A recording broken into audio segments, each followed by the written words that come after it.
ये वीडियो याद है ना, ये रोता हुआ वीडियो मैंने आपको दिखाया था, सेक्रेटरी बीजेपी के अनुसूचित जाति से। Cruel Mamata PMO India Amit Shah, TMC के गुंडे और गोल टोपी गुंडों ने हिंदुओं को बचाने के लिए सख्त कदम उठाने पड़ेंगे। मर्यादाहीन ममता ऑफिशियल को सबक सिखाने के लिए कुछ भी करो, परंतु बंगाल को बचाओ। डॉक्टर सुरेंद्र जैन, कौन है डॉक्टर सुरेंद्र जैन? आइए जरा इनसे मुलाकात करवा दो। जॉइंट जनरल सेक्रेटरी विश्व हिंदू परिषद। तो ये भी गलत बोल रहे हैं क्या? ये भी गलत बोल रहे हैं? अरे इन्हीं से आप हो, इन्हीं के पास जाते हो आप रोते पीटते हुए, हमें चुनाव जिता दो। ये भी गलत बोल रहे हैं क्या? तो ये भी गलत बोल रहे हैं, हो सकता है। आइए और देख लेते हैं। बंगाल में सुनियोजित हिंसा को आज पूरा सप्ताह बीत गया, किंतु 365 दिन 24 घंटा 7 दिन कानून, संविधान व न्याय की दुहाई देने वाले इन लोगों के मुंह से कोई आवाज नहीं निकली। क्यों? क्योंकि पीड़ित हिंदू हैं। विनोद बंसल, कौन है विनोद बंसल जी? इनको भी देख लेंगे ना, इनसे ही मुलाकात करा दूंगा आपकी। नेशनल स्पोक्स पर्सन वीएचपी, विश्व हिंदू परिषद, राष्ट्रीय प्रवक्ता है। अब ये भी गलत बोल रहे हैं क्या? ये भी गलत बोल रहे हैं क्या? कोई बताएगा? सब गहरी साजिश के तौर पर हो रहा है। पहले बांग्लादेश में हुआ था, पाकिस्तान में हुआ, और अब भारत में बांग्लादेश के जरिए यूपी में भी, आसाम में भी होगा। कहीं नहीं होगा, ये फर्स्ट एंड लास्ट है, आप ये समझ लीजिए। ठीक है, आइए और भी मिलवा देता हूँ आपको, और लोगों ने भी क्या कहा है। Any delay in bringing in president's rule will only tarnish the already battered image of the land of Swami Vivekananda, Shri Aurobindo, Gurudev Tagore and Ishwar Chandra Vidyasagar further. Bengal मांगे राष्ट्रपति शासन। ठीक है, जे नंद कुमार जी। जे नंद कुमार जी कौन है? आइए इनसे भी मिला देता हूं आपको। All India convener of Pragya प्रवाह। समझते हैं प्रज्ञा प्रवाह क्या है? ऑल इंडिया कन्वेनर का मतलब समझते हैं? He is the top brass of Pragya Pravah. Pragya प्रवाह क्या है? इंटेलेक्चुअल विंग है राष्ट्रीय स्वयंसेवक संघ का। तो क्या ये भी गलत बोल रहे हैं? इतने बड़े इंटेलेक्चुअल, इतने पढ़े लिखे, ना जाने कितनी तो इनको भाषाएं आती हैं, ये भी गलत हो गए क्या? सही कौन है?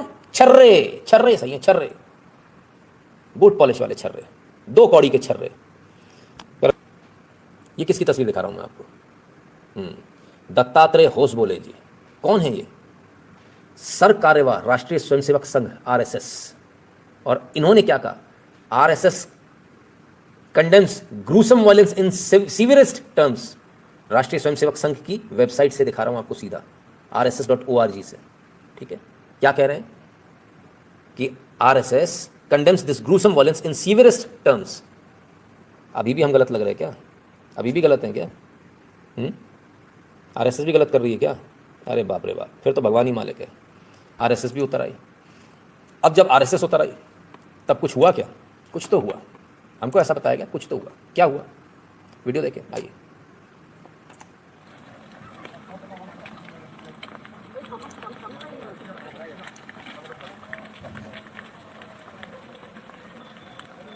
जरा इस वीडियो को देखिएगा और आवाज भी सुनिएगा। क्या है ये? একটি মৌন মিছিলের আয়োজন করা হয়েছে। তাই দিকে দিকে সমস্ত হিন্দু ভাইদের কাছে অনুরোধ, আপনারা জোটবদ্ধ হন, এক হন এবং মুসলিমদের এই অত্যাচারকে বন্ধ করতে সক্রিয় করুন। ये बंगाल में है और ये रैली निकल रही है बंगाल में। ऐसी रैली क्यों निकल रही है? कोविड का ध्यान रखते हुए निकल रही है ना, दूर दूर से, इसलिए निकल रही है, कोविड प्रोटोकॉल का पूरा फॉलो करते हुए। आगे देखें, ये हिंदुओं की रैली है जो उन पर अत्याचार हुए उसके खिलाफ। মমতা বন্দ্যোপাধ্যায় তৃতীয়বার ক্ষমতায় আসার পরে দিকে দিকে হিন্দুদের ওপরে যে অত্যাচার শুরু হয়েছে, এই অত্যাচারের বিরুদ্ধে প্রতিবাদ জানাতে নন্দীগ্রামের মহেশপুর থেকে তেখালীবাজার পর্যন্ত একটি মৌন মিছিলের আয়োজন করা হয়েছে। তাই বাংলার সমস্ত হিন্দু ভাইদের কাছে অনুরোধ, তোমরা ভাই জোটবদ্ধ হও, এক হও, এই প্রতিবাদের বিরুদ্ধে, এই অন্যায়ের অবিচারের বিরুদ্ধে তোমরা রুখে দাঁড়াও। প্ররোচনায় পা দেবেন না, কোনো গাড়িতে আটক করবেন না, এই অনুরোধ জানিয়ে আমরা হিন্দু জাগরণ মঞ্চ থেকে অনুরোধ করছি। আমরা হিন্দু জাগরণ মঞ্চ থেকে অনুরোধ করছি। क्या क्या क्या? एक मिनट फिर से। আমরা হিন্দু জাগরণ মঞ্চ থেকে অনুরোধ করছি। अच्छा, तो ये हिंदू जागरण मंच ने निकाली रैली। ओके, वो 77 जीते हुए किधर गए? कोई दिख रहा है आपको?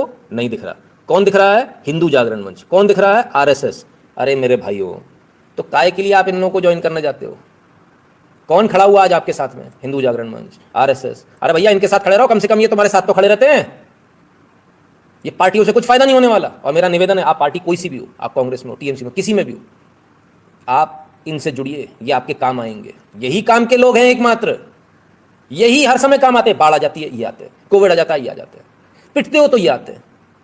रैली निकालने के लिए आते हैं, हर बार यही आते हैं, तो फिर हम दूसरी जगह क्यों जाते हैं? ज्यादा शौक है क्या जूते उठाने का, बूट पॉलिश करने का? नेताजी घुस के अंदर फोटो खिंचाने का, नेताजी ज्यादा शौक है? माला में घुस जाऊं नीचे से मुंडी डाल के, ज्यादा शौक है? इनके साथ रहो ना, ये फोटो नहीं खिंचवाते, ये फोटो नहीं खिंचवाते लोग, लेकिन आपकी रक्षा करते हैं, हर समय आपके काम आते हैं। आपके घर में राशन नहीं है, कुछ नहीं है, आपके घर पहुंचता है, लॉकडाउन में पहुंचता है, दवाइयां पहुंचती हैं, बिस्तर दिलवाते हैं, सेवा करते हैं, सब करते हैं, लेकिन आपको तो ग्लैमर चाहिए। ग्लैमर कहाँ से लाएं साहब? ग्लैमर तो फिर वही मिलता है, ठीक है ना, ग्लैमर तो वही मिलेगा आपको, तो चले जाओ वहीं, करो वहीं काम। अदिति सरकार कहते why Modi has change himself to this extent. नहीं अदिति जी, आप एक्शन तो देखेंगी, कुछ तो होगा।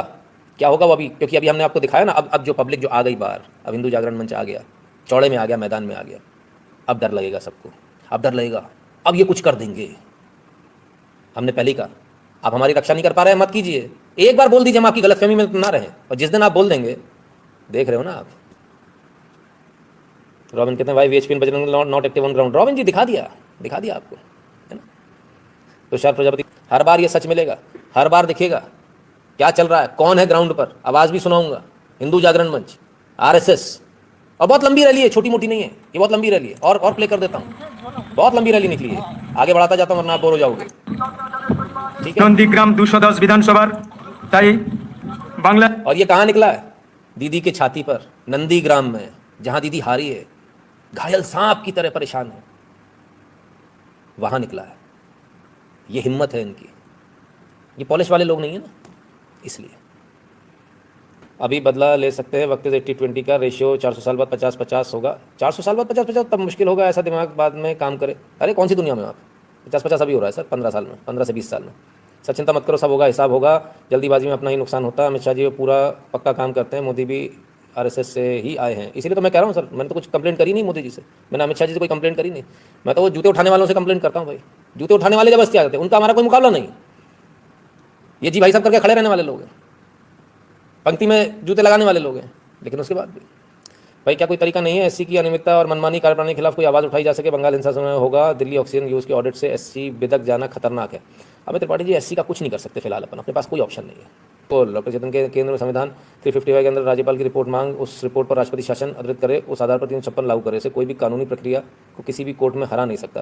डॉक्टर चेतन इसके बाद भी वो कोर्ट जो है ना उनका फैसला पलट देगा, आप समझिए इस बात को, और नहीं कर पाएंगे, संभव नहीं है, ये नहीं कर पाएंगे, ये नहीं कर पाएंगे, आप मान लीजिए। अभी से नैरेटिव सेट होने लगे, कुछ नहीं हुआ वहाँ पर, कुछ नहीं हुआ, हिंदू जागरण मंच पागल हो गया, आरएसएस वाले पागल हो गए, ये निकल रहे हैं। लोकेश जी बहुत बहुत धन्यवाद, ये पागल हो गए। समस्त हिंदुদের কাছে অনুরোধ, তোমরা ভাই জোটবদ্ধ হও, ঐক্যবদ্ধ হও, মুসলিমদের এই অন্যায় অত্যাচারের বিরুদ্ধে রুখে দাঁড়াও।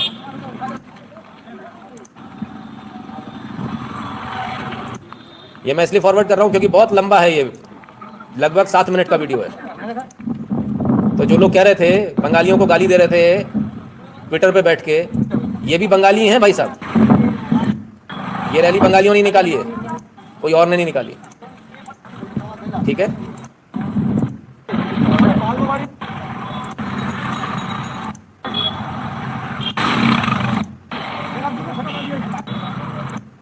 और इस रैली की कोई परमिशन नहीं दी ममता दीदी ने, कोई परमिशन नहीं दी, उन्होंने इंतजार भी नहीं किया परमिशन का। ऐसे ही काम होता है, यही तरीका है काम करने का। आप हमारी नहीं सुनोगे, आपका कानून अगर हमारी बहन बेटियों की इज्जत नहीं बचा पाएगा तो हम ऐसे कानून को नहीं मानते। इज्जत लुटवाने के लिए नहीं है, गैंगरेप करवाने के लिए नहीं है, हम लोग अपने बच्चों को मरवाने के लिए नहीं, हम ऐसे किसी कानून को नहीं मानते। फिर आपका कानून का राज पहले होना चाहिए, किसी भी एक सही व्यक्ति पर उंगली टच नहीं होनी चाहिए, तो कानून का राज है। जब कानून का राज नहीं है तो हम भी नहीं मानते, नहीं मानेंगे, चौड़े में कह रहा हूं, नहीं मानेंगे। डर नहीं है किसी का, जिनकी रोटियां लगी हों वो चिंता करें कि मैं ऐसा बोल दूंगा तो कल मेरे को वहां से ऐसा हो जाएगा। यहाँ रोटियां नहीं लगी किसी से। समझ में आया कौन खड़ा हुआ आपके लिए? सफेद कुर्ता पजामा दिखा क्या? नहीं दिखा। कौन दिखा? हिंदू जागरण मंच। कौन दिखा? विश्व हिंदू परिषद। कौन दिखा? बजरंग दल। कौन दिखा? आरएसएस। पर आपको तो शर्म आती है वहां जाने में।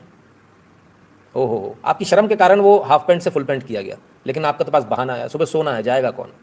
जाओगे तो बचे रहोगे, मेरा काम है आपको बताना, बाकी तुम्हारी इच्छा, मरना मरो, मैं कुछ नहीं कर सकता, बताना मेरा काम है। साढ़े नाल रहोगे तो ऐश करोगे। यही लोग हैं जो बार बार आते हैं आपकी मदद के लिए, इनको कई सालों से देख रहा हूं। अच्छा एक बात और बता दूं, कोई गलतफहमी मत पालना, मेरा इनसे कोई लेना देना नहीं है, मैं इनका भी मेंबर नहीं हूं, ये भी समझ लो आप।